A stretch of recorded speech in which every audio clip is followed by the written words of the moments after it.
Pour faire le point, on va de l'autre côté de la ligne de front. À Kharkiv, ville reprise, vous le savez, récemment par les forces ukrainiennes lors de leur contre-offensive. Bonjour Gwendoline de Bono, vous êtes notre envoyée spéciale dans cette ville de Kharkiv. Quelle réaction, quelle situation sur le front de l'Est ? Alors écoutez, concernant les réactions à ce que vient de dire le président russe Vladimir Poutine, j'ai pu parler avec 2 officiers ukrainiens qui disent eh bien, que pour eux ça ne change pas grand-chose, ils restent concentrés à leur tâche. Il faut comprendre le contexte dans lequel Vladimir Poutine s'exprime.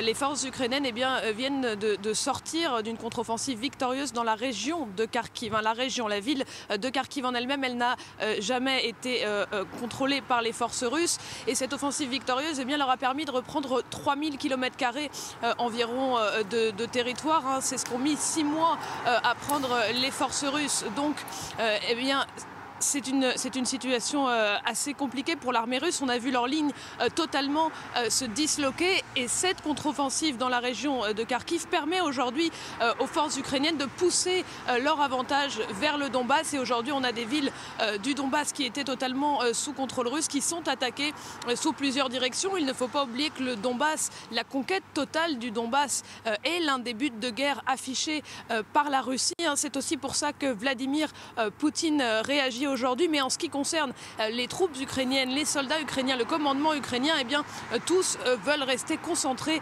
à la... Gwendoline de Bono, envoyée spéciale de France 24 à Kharkiv en Ukraine. Merci beaucoup, Gwen.